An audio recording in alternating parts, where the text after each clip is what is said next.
सतगुरु माता सुदीक्षा सविंदर हरदेव जी महाराज की जय। निरंकारी राजमाता गुरु वचन अवतार की जय। सत्संगत जी प्यार से कहिए धन निरंकार जी।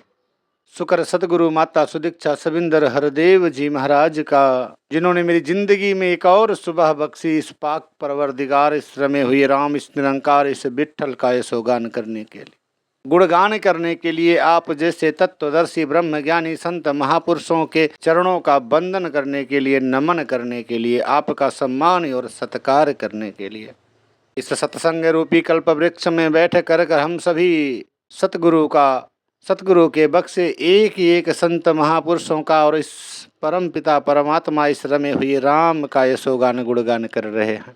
पवित्र हरदेव वाणी में ये शब्द आया है। सतगुरु बाबा हरदेव सिंह जी महाराज फरमा रहे हैं कि पानी तो हर हाल में पानी ही कहलाता है, लेकिन यही पानी जब आप जैसे तत्वदर्शी ब्रह्म ज्ञानी संत महापुरुषों के चरणों पे गिर जाता है तो फिर ये पानी नहीं रह जाता, फिर ये पानी चरणामृत बन जाता है। और सतगुरु बाबा हरदेव सिंह जी महाराज फरमा रहे हैं, आगे चेतन कर रहे हैं, एक ही एक गुरसिख, एक ही एक भगत, एक एक संत महात्मा जो सतगुरु माता सुदीक्षा सविंदर हरदेव जी महाराज को अपना सतगुरु मानता है, अपना सब कुछ मानता है, चेतन कर रहे हैं कि इस चरणामृत पर जिस बंदे का विश्वास आ जाता है उसके तन और मन दोनों के रोग दूर हो जाते हैं। ये दास नहीं कह रहा, ये पवित्र वाणी कह रही है। आज हमें आधुनिक युग में रहते हैं, हमें हर चीज तत्काल चाहिए, रिजल्ट तत्काल चाहिए, अरदास किया नहीं कि तुरंत पूरा होना चाहिए। वैज्ञानिक युग है। थोड़ा विचार करके देखें कि इस संसार में सिर्फ 3 अवस्था है महाराज, सिर्फ 3 अवस्था। पहली अवस्था है विज्ञान की अवस्था, दूसरी अवस्था है ज्ञान की अवस्था और तीसरी अवस्था है ब्रह्म ज्ञान की अवस्था। चूँकि हम सब इस आधुनिक युग में रहते हैं तो सबसे पहले विज्ञान की बात कर लेते हैं। इस शरीर में जब कोई आधियाँ व्याधियाँ आती हैं, सर्दी जुकाम बुखार, पेट में दर्द या ऐसी और भी कोई समस्या जब उत्पन्न होती है तो शास्त्र कहता है कि सबसे पहले आपको किसी वैद्य, किसी डॉक्टर के पास जाने की ज़रूरत है। फिर वो तरीका कोई भी हो, एलोपैथिक हो, आयुर्वेदिक हो, यूनानी हो, जाना आपको वैद्य के पास है, डॉक्टर के पास है। अब ज़रा विचार करके देखें कि डॉक्टर जी क्या करते हैं, वैद्य जी क्या करते हैं, हकीम जी क्या करते हैं। वो कहते हैं कि पहले आप खून का टेस्ट करा लीजिए, पहले आप पेशाब टेस्ट करा लीजिए, बलगम जांच करा लीजिए। दास जो कहना चाह रहा है, जो बताना चाह रहा है कि विज्ञान भी आपके शरीर की गंदगी, आपके शरीर के सर के बाल से लेकर के पाँव के नाखून तक के समस्त गंदगी का टेस्ट करता है और उसी टेस्ट करने के बाद फिर आपके वो रोग उसको समझ में आते हैं और फिर उसके अनुसार वो दवा देता है तो फिर आप स्वस्थ हो जाते हैं, हम सेहतमंद हो जाते हैं। पर विज्ञान जिस चीज़ को पकड़ नहीं पाता, जब एक्सरा करने के बाद, एमआरआई करने के बाद, सीटी स्कैन करने के बाद, तमाम ईसीजी इको एंजियोग्राफी करने के बाद भी जब रोग पकड़ में नहीं आता, जिसे विज्ञान पकड़ नहीं पाता, तो विज्ञान कहता है, डॉक्टर कहते हैं कि अब जाकर के आप किसी सोखा ओझा तांत्रिक को दिखा लीजिए, आपके ऊपर कोई बाहरी हवा, कोई ऊपरी शक्ति कार्य कर रही है। यहाँ से ज्ञान का अवस्था चालू होती है। ज्ञान के अवस्था में आते हैं ज्योतिषी, तांत्रिक, सोखा ओझा। अब ये क्या करते हैं? अभी तक हम भौतिक युग में थे, विज्ञान की समीक्षा कर रहे थे, जिसमें भी बलगम, थूक, पेशाब, चमड़ी, स्किन, बाल, खून, इसी सब का ही टेस्ट किया जाता है। आपके सूरत का टेस्ट नहीं होता, आपके बॉडी के एक ही एक अंग के कण का टेस्ट होता है। ज्ञान भी यही करता है।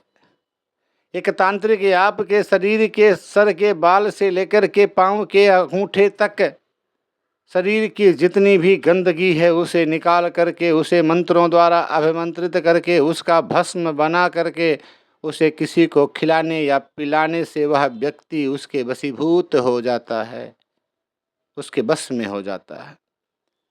ज्ञान में भी इस्तेमाल किस चीज़ का हो रहा है? शरीर के इसी गंदगी का इस्तेमाल हो रहा है। इसी गंदगी को टेस्ट करके विज्ञान आपके रोगों को पकड़ता था, जानता था और फिर उसके अनुसार दवा दे करके आपके सेहत को ठीक करता था। स्टेप चेंज हुआ। जब ज्ञान की अवस्था में आए तो ज्ञान थोड़ा उससे भी अपडेट हो गया। अब ज्ञान क्या किया? विज्ञान जिस मैल का टेस्ट कर रहा था, ज्ञान ने उसी मैल को जला करके उसका भस्म बना करके उसे आपको पिला करके खिला करके आपके रोग को ठीक कर देता है। लोग इससे चमत्कार मांग लेते हैं। आगे तीसरी अवस्था आती है, ये अवस्था है ब्रह्म ज्ञान की अवस्था। दुनिया की सबसे उत्तम अवस्था, सुप्रीम अवस्था, सर्वोत्तम अवस्था, इससे ऊपर और कोई अवस्था नहीं है। ब्रह्म ज्ञान की अवस्था। ब्रह्म ज्ञानी का सकल आकार, ब्रह्म ज्ञानी आप निरंकार। इकमिक होने की अवस्था। मोहि तोहि तोहि मोहि अंतर कैसा। इस परमात्मा, इस निरंकार, इस वाहे गुरु, इस अल्लाह ताला, इस रमया हुआ राम, इस विट्ठल जो अंग संग है मेरे, साहे रग से भी करीब है ये खुदा, इससे इकमिक होने की अवस्था ब्रह्म ज्ञान की अवस्था। आज सदगुरु की कृपा से आप जैसे ब्रह्मज्ञानी तत्वदर्शी संत महापुरुषों की दया से जिन्होंने पकड़ करके इस दर पे लाए और सदगुरु ने विरध किया, सदगुरु ने कृपा की, मुझे ये राम, ये निरंकार, ये विट्ठल, ये वाहे गुरु, ये अल्लाह ताला जो जर्रे जर्रे में कण कण में समाया हुआ है, जिसके बारे में संत शिरोमणि तुलसीदास जी महाराज लिख रहे हैं कि हरि व्यापक सर्वत्र समाना, समान रूप से, जिसके बारे में भगवान श्री कृष्ण जी ने गीता में कहा कि मैं वो हूँ जो आता नहीं, जाता नहीं, कटता नहीं, गलता नहीं, टूटता नहीं, फूटता नहीं, आदि हूँ, अनादि हूँ, अनंत हूँ, भेद हूँ, अछेद हूँ, अजन्मा हूँ, मैं आता नहीं, जाता नहीं। जिसके बारे में संत महात्मा कहते हैं कि जमी जमा के बीच में समस्त एक ज्योति है, न घाट है, न बाढ़ है, न बाढ़ घाट होता है। ये है वो ब्रह्म ज्ञान की अवस्था। ये आज हम सभी को सतगुरु की कृपा से प्राप्त हुआ है। चेतन होने की अवस्था, सजग होने की अवस्था, संभलने की अवस्था। सतगुरु ने ज्ञान देते वक्त ही इस बात का जिक्र कर दिया था, चेतन करा दिया था। ज्ञान कक्ष में ब्रह्म ज्ञानी संत महापुरुष सतगुरु स्वरूप जो उपस्थित थे, जिनके माध्यम से सतगुरु का ये निरोल निर्मल निश्चल ज्ञान प्राप्त हुआ, ये परमात्मा की जानकारी मिली, चेतन कर दिया था कि इस रमे हुए राम, इस निरंकार जिसकी लगता आपने इस ज्ञान कक्ष में की है, इसे अगर अपने अंग के संग बनाए रखना है, इसके एहसास को बनाए रखना है, तो आज से, अभी से, इसी वक्त से आपको 3 कर्म करने पड़ेंगे, सेवा, सत्संग और नाम स्मरण। ये 3 कर्म अगर मेरे जीवन में निरंतर चलते रहेंगे, सेवा, सत्संग और नाम स्मरण, तो ये निराकार, ये पार ब्रह्म परमात्मा, ये अकाल पुरुष, ये अल्लाह ताला, ये वाहे गुरु, ये विट्ठल है, जिसकी लगता सतगुरु की कृपा से हम सभी को प्राप्त हुआ है, इसका एहसास मेरे जीवन में बना रहेगा। और जब इसका एहसास जीवन में बना रहता है तो इसका परिणाम क्या होता है कि सुख चाहिए सर्वदा तो शरण राम की ले। ये आनंद कंद सच्चिदानंद, ये पार ब्रह्म परमात्मा, ये आनंद का स्रोत है, सुकून का, चैन का, आनंद का। और जब इसका एहसास मेरे जीवन में बना रहेगा तो मेरे जीवन में सुकून आएगा, चैन आएगा, आनंद आएगा। इसलिए तो हम सभी अपने आप को भाग्यशाली मानते हैं, क्योंकि आज समय के सतगुरु माता सुदीक्षा सविंदर हरदेव जी महाराज जहाँ इस ब्रह्म ज्ञान से मेरा परलोक सुखी कर रही हैं, वहीं हमें इस संसार में रहने का, संसार में जीने का, संसार की सभी वस्तुओं का सही सदुपयोग करने का तरीका भी बता रही हैं। और इसी बात को ये वाणी प्रमाणित कर रही है, बता रही है कि अगर इस संसार में रहना है, इस शरीर में रहना है, तो इसमें आधियाँ व्याधियाँ तो आएंगी महाराज, आएंगे। हुजूर कह रहे हैं कि ये तो शरीर है, ये तो 5 तत्वों के संयोग से बना हुआ है, कभी कोई ना कोई तत्व दाएं बाएं ऊपर नीचे तो होता ही रहेगा, पर इसको संतुलित करने का जो तरीका, जो सलीका सतगुरु जी ने विदित करके हमें बताया है, वो ये चरणामृत है, ये चरणामृत है। हम इसलिए बड़भागी हैं जहाँ विज्ञान में उन शरीर की तमाम गंदगी को यंत्रों द्वारा टेस्ट करके आपके शरीर की बीमारियों का पता लगाया गया, ज्ञान में उसी तमाम शरीर की गंदगी को भस्म बना करके आपको खिलाया या पिलाया गया और आपको बस में किया गया। आपके समस्याओं का निदान किया गया।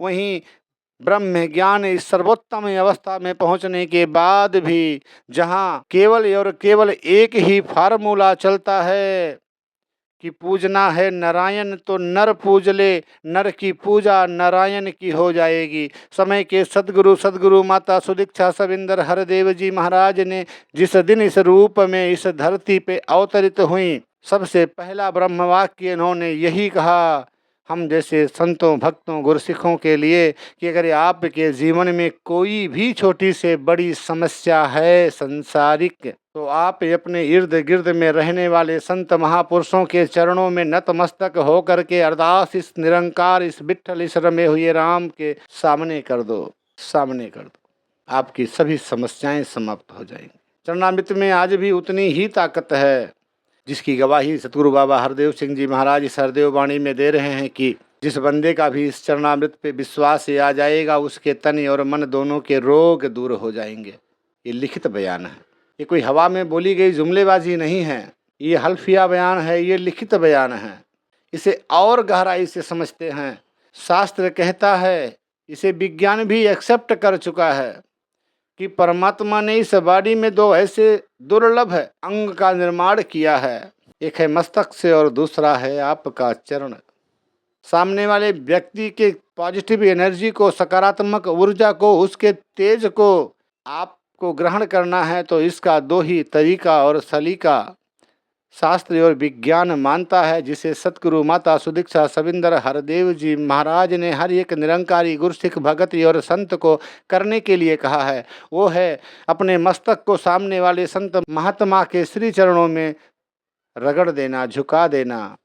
एक तरीका तो ये है कि जब अपना मस्तक सामने वाले किसी के चरण पे पड़ता है तो उसके अंदर की जो तेज है, जो सकारात्मक ऊर्जा है, जो पॉजिटिव एनर्जी है, वह आपके अंदर बाय डिफ़ॉल्ट आ जाता है। और दूसरा तरीका जो सतगुरु बता रहे हैं इस पवित्र वाणी में कि इस चरणामृत पे जिस बंदे का विश्वास आ जाता है उसके तन और मन दोनों के रोग दूर हो जाते हैं। दूसरा सहज और सरल तरीका है, उस सामने बैठे एक साधारण से आम से दिखने वाले संत महात्मा जो स्वयं सतगुरु के साकार स्वरूप हैं, उनके चरणों का श्रद्धा और विश्वास के साथ, क्योंकि भगवान कहते हैं कि मोहि कपट छल छिद्र न भावा, निर्मल मन जन सो मोहि पावा।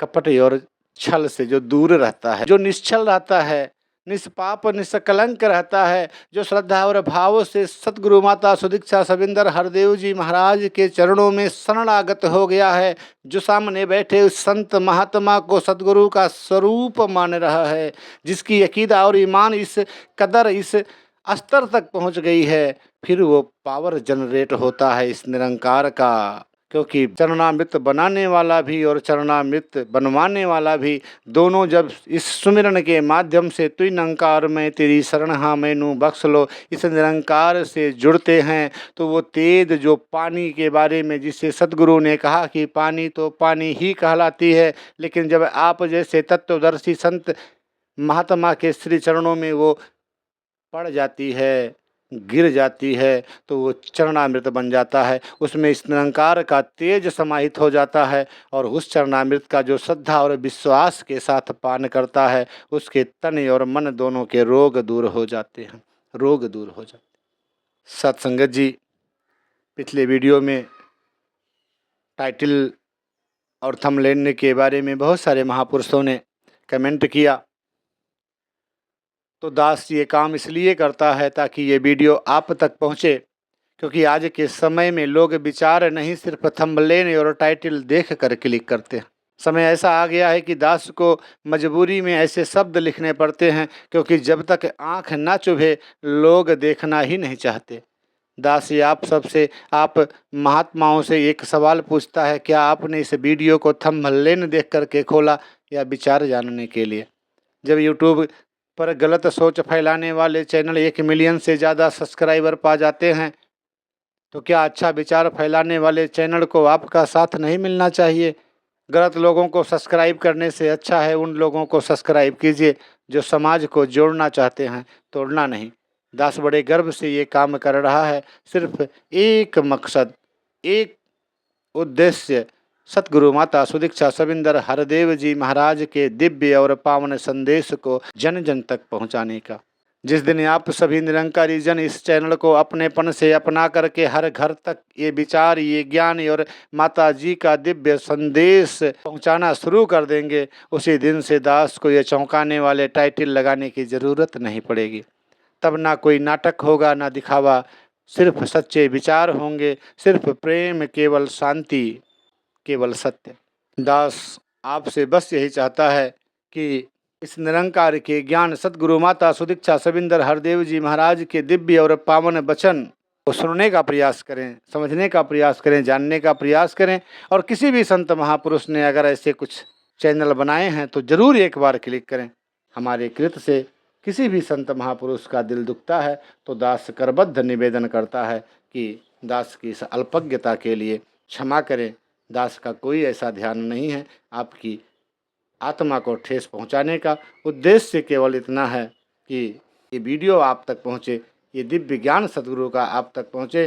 क्योंकि शरीर के रोग को दूर करने के लिए कभी कभी चीर-फाड़ भी करना पड़ता है, कभी कभी ऑपरेशन भी करना पड़ता है, कभी कभी उंगलियां काटनी भी पड़ जाती हैं असाध्य से असाध्य रोग को दूर करने के लिए। तो दास का भी एकमात्र मंतव्य है सतगुरु माता सुदीक्षा सविंदर हरदेव जी महाराज के दिव्य और पावन वचन को आप तक पहुंचाने का, संसार के कोने कोने में रहने वाले एक एक जन तक पहुंचाने का। और इसमें, इस सेवा में आप भी भागीदार हो सकते हैं। इस वीडियो को ज़्यादा से ज़्यादा शेयर करके, ज़्यादा से ज़्यादा लोगों तक पहुंचा करके, बोलने के दरमियान जो कुछ भी शब्द दाएं बाएं गए होंगे या मेरे द्वारा किए गए किसी भी कृत से अगर आपके दिल को जरा भी ठेस पहुंची होगी तो हाथ जोड़ करके आपके पावन चरणों में सर को झुकाते हुए भावनात्मक रूप से आपसे क्षमा चाहता है। प्यार से कहिए, धन्य निरंकार जी।